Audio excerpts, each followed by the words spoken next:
Olá! Seja muito bem-vindo ao Minuto Escola Sabatina. Está começando mais um episódio especial do nosso podcast. Hoje é domingo, 4 de maio de 2025 e seguimos com o estudo do trimestre. Alusões, imagens e símbolos. Como estudar a profecia bíblica. Nesta lição, vamos explorar como Deus se comunica através de elementos simbólicos e como podemos interpretar corretamente essas mensagens proféticas à luz das Escrituras. O nosso tema de hoje é sacrifícios inúteis? Antes de começarmos o estudo da lição, vamos juntos nos colocar na presença de Deus em oração, pedindo que Ele nos conduza e nos dê sabedoria para entender a Sua palavra. Querido Pai Celestial, agradecemos por mais um dia de vida e pela oportunidade de nos reunir em Seu nome para estudar a Sua palavra. Pedimos que o Seu Espírito Santo nos guie neste momento. Abra nossos corações e mentes para compreender os profundos ensinamentos contidos nas Escrituras. Que possamos não apenas adquirir conhecimento, mas viver de acordo com o que aprendemos, buscando sempre uma vida mais próxima de Ti. Abençoe cada ouvinte e que este estudo seja um instrumento de transformação e fortalecimento espiritual. Em nome de Jesus, oramos. Amém. Sabe, há momentos em que a gente aprende mais quando coloca duas ideias lado a lado. É como se uma iluminasse a outra. A Bíblia faz muito isso com a gente. Às vezes, o entendimento vem com mais clareza quando observamos os contrastes, como luz e sombra, montanha e vale, obediência e rebelião. Um exemplo poderoso disso é o conceito do sacrifício. Quando pensamos em sacrifício na Bíblia, logo lembramos dos altares, do cordeiro, do aroma subindo aos céus. Mas, e se eu te dissesse que podemos compreender ainda mais profundamente esse tema, olhando para os momentos em que Deus não aceitou os sacrifícios? Isso mesmo. Há registros nas Escrituras em que o povo oferecia seus rituais, mas Deus os rejeitava. Não porque o ato em si estivesse errado, mas porque o coração por trás dele estava longe. É nesse contraste que aprendemos. O que Deus realmente deseja não é apenas um gesto externo, mas uma entrega sincera, uma vida consagrada, uma adoração que nasce do amor e da fidelidade. O sacrifício que agrada ao Senhor vem acompanhado de justiça, misericórdia e humildade. Ouça, Isaías, capítulo 1, versículos 2 ao 15. Ouçam, ó céus, escute, ó terra. Pois o Senhor falou: criei filhos e os fiz crescer, mas eles se revoltaram contra mim. O boi reconhece o seu dono, e o jumento conhece a manjedoura do seu proprietário. Mas Israel nada sabe, o meu povo nada compreende.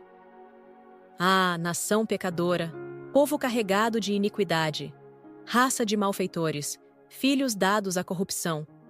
Abandonaram o Senhor, desprezaram o Santo de Israel e o rejeitaram. Por que haveriam de continuar a ser castigados? Por que insistem na revolta? A cabeça toda está ferida, todo o coração está sofrendo. Da sola do pé ao alto da cabeça não há nada são. Somente machucados, vergões e ferimentos abertos, que não foram limpos, nem enfaixados, nem tratados com azeite. A terra de vocês está devastada. Suas cidades foram destruídas a fogo. Os seus campos estão sendo tomados por estrangeiros, diante de vocês, e devastados como a ruína que eles costumam causar. Só restou a cidade de Sião como tenda numa vinha, como abrigo numa plantação de melões, como uma cidade sitiada. Se o Senhor dos Exércitos não tivesse poupado alguns de nós, já estaríamos como Sodoma e semelhantes a Gomorra. Governantes de Sodoma, ouçam a palavra do Senhor. Vocês, povo de Gomorra, escutem a instrução de nosso Deus. Para que me oferecem tantos sacrifícios? Pergunta o Senhor. Para mim, chega de holocaustos de carneiros e da gordura de novilhos gordos. Não tenho nenhum prazer no sangue de novilhos, de cordeiros e de bodes. Quando vocês vêm à minha presença, quem lhes pediu que pusessem os pés em meus átrios? Parem de trazer ofertas inúteis. O incenso de vocês é repugnante para mim. Luas novas, sábados e reuniões. Não consigo suportar suas assembleias cheias de iniquidade. Suas festas da lua nova e suas festas fixas, eu as odeio. Tornaram-se um fardo para mim. não as suporto mais. Quando vocês estenderem as mãos em oração, esconderei de vocês os meus olhos. Mesmo que multipliquem as suas orações, não as escutarei. As suas mãos estão cheias de sangue. Isaías, capítulo 56, versículos 6 e 7. E os estrangeiros que se unirem ao Senhor para servi-lo, para amarem o nome do Senhor e prestar-lhe culto, todos os que guardarem o sábado, deixando de profaná-lo, e que se apegarem à minha aliança, esses eu trarei ao meu santo monte e lhes darei alegria em minha casa de oração. Seus holocaustos e demais sacrifícios serão aceitos em meu altar, pois a minha casa será chamada casa de oração para todos os povos. Salmos, capítulo 51, versículo 17. Os sacrifícios que agradam a Deus são um espírito quebrantado, um coração quebrantado e contrito. Ó Deus, não desprezarás. Quais ensinamentos valiosos sobre os sacrifícios podemos extrair desses textos? Vamos falar sobre o que está por trás dos sacrifícios: a intenção, o coração, a entrega verdadeira, ou a ausência dela. Porque sim, há momentos na Bíblia em que Deus rejeita sacrifícios. E isso nos ensina muito sobre o tipo de relacionamento que Ele deseja ter conosco. Talvez isso surpreenda algumas pessoas. Afinal, pensamos, se alguém está oferecendo algo a Deus, isso já não é bom por si só. Mas a resposta da palavra é clara. Nem todo sacrifício agrada ao Senhor. E não foi só uma vez. Um dos primeiros exemplos dessa verdade está bem no começo da Bíblia, em Gênesis, capítulo 4. Você se lembra da história de Caim e Abel? Ambos trouxeram ofertas ao Senhor. Mas apenas a de Abel foi aceita. A Bíblia diz assim: está escrito: agradou-se o Senhor de Abel e de sua oferta, ao passo que de Caim e de sua oferta não se agradou. Gênesis, capítulo 4, versículos 4 e 5. Por quê? A carta aos Hebreus nos dá uma pista preciosa. Está escrito: pela fé, Abel ofereceu a Deus sacrifício superior ao de Caim. Hebreus, capítulo 11, versículo 4. Ou seja, não era só sobre o que foi oferecido, mas sobre como e com qual espírito foi entregue. Caim fez o que achava melhor, da sua própria maneira. Abel, por outro lado, se submeteu à vontade de Deus. E é essa entrega humilde, essa confiança que nasce da fé, que Deus honra. Agora, vamos avançar um pouco na história, até os dias do profeta Isaías. Lá no capítulo 1 de seu livro, encontramos um cenário parecido. O povo de Deus continuava trazendo sacrifícios, realizando cerimônias religiosas, mas o coração estava longe. Eles queriam manter as aparências, fazer os rituais, mas viviam como bem entendiam, sem mudança de vida, sem obediência. Era uma fé sem frutos, um culto vazio. Deus, então, faz um apelo forte por meio do profeta. Está escrito: de que me serve a mim a multidão dos vossos sacrifícios? Estou farto dos holocaustos de carneiros. Quando estendeis as mãos, escondo de vós os olhos. Ainda que multipliqueis as vossas orações, não as ouvirei. As vossas mãos estão cheias de sangue. Isaías, capítulo 1, versículos 11 a 15. É duro ouvir isso, mas é necessário. O que Deus busca não é um ritual, é uma entrega sincera, é uma vida moldada pela sua vontade. É o coração rendido, como o de Abel. Você já parou para pensar no quanto a autossuficiência tem moldado a forma como as pessoas vivem? Em um mundo onde ser dono de si é exaltado, onde seguir o próprio caminho parece ser o ideal, será que ainda há espaço para confiar plenamente em Deus? Vamos olhar mais um pouco para dois irmãos, Caim e Abel. Caim era alguém que queria viver do seu próprio jeito. Ele sabia quem Deus era, conhecia as orientações divinas, mas escolheu seguir o caminho da conveniência. Sabe quando alguém até reconhece a existência de Deus, mas prefere adaptar a fé às suas vontades? Caim fez exatamente isso. Ele apresentou a Deus uma oferta, sim, mas não da forma como Deus havia pedido. Fez um ritual, talvez bonito aos olhos humanos, mas vazio de obediência e confiança. Ao que tudo indica, Caim via Deus como um peso, uma barreira que limitava seus planos. No entanto, havia nele um temor suficiente para não ignorar totalmente o Senhor. Ele apresentou algo, mas não como Deus havia ordenado. Faltava-lhe obediência verdadeira e fé sincera. Seu coração estava longe. Agora, Abel... Abel é um exemplo diferente. Ele ouviu o que Deus havia instruído. E mais do que isso, ele creu. A oferta que ele apresentou não foi apenas um ritual, foi um ato de fé. Abel entregou um cordeiro, como Deus havia orientado.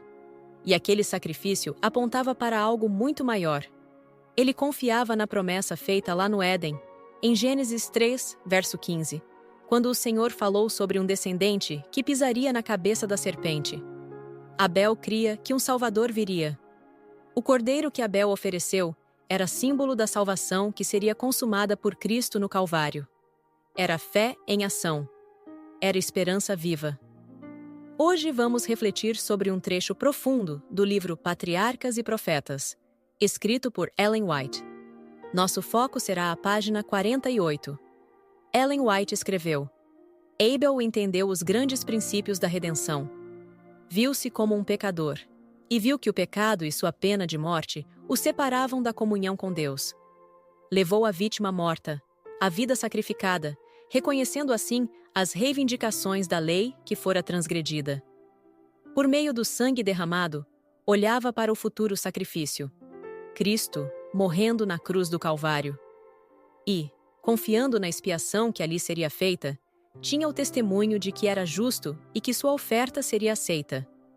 Vamos analisar, ponto a ponto, a profundidade dessa declaração. Abel entendeu os grandes princípios da redenção.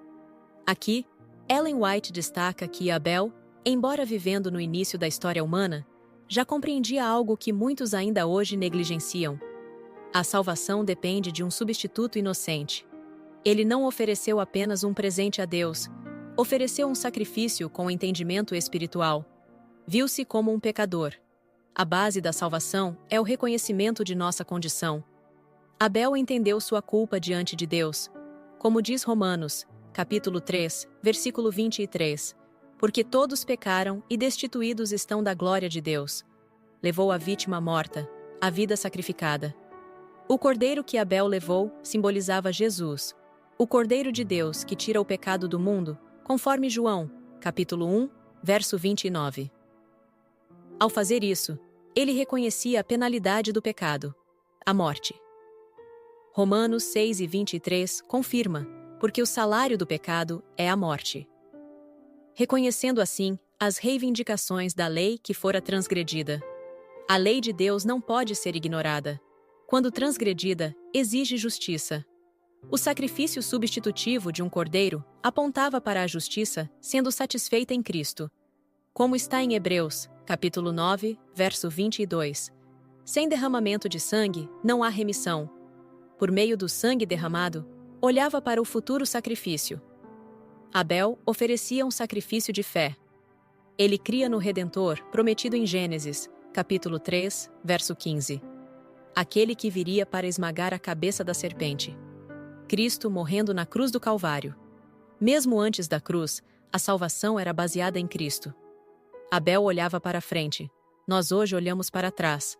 Mas o ponto central é o mesmo, está escrito: mas agora, em Cristo Jesus, vós, que antes estáveis longe, fostes aproximados pelo sangue de Cristo. Efésios, capítulo 2, verso 13. Confiando na expiação que ali seria feita.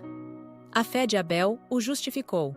Ele foi contado entre os justos, não por méritos próprios, mas por crer na promessa da salvação. Hebreus, capítulo 11, versículo 4, confirma. Pela fé, Abel ofereceu a Deus maior sacrifício do que Caim, pelo qual alcançou o testemunho de que era justo. Querido ouvinte, a fé de Abel nos convida a uma entrega completa. Assim como ele, precisamos reconhecer nossa condição de pecadores, compreender o valor do sacrifício de Cristo e confiar na justiça que vem pela fé. Abel não tinha templo, nem sacerdote, nem lei escrita em tábuas como no Sinai, mas já conhecia a vontade de Deus revelada desde o Éden e confiava em sua promessa. O mesmo Deus que aceitou o sacrifício de Abel quer aceitar o seu coração hoje. Você pode, pela fé, olhar para a cruz do Calvário e se apropriar da justiça de Cristo. Que possamos oferecer nossa vida como um sacrifício vivo, santo e agradável a Deus. Obrigado por nos acompanhar em mais um episódio do Minuto Escola Sabatina. No próximo encontro, vamos explorar o tema Sangue de touros e de bodes. Reserve um momento especial para ouvir e refletir. Que Deus abençoe você grandemente. Até o próximo episódio. Maranata! O Senhor logo vem.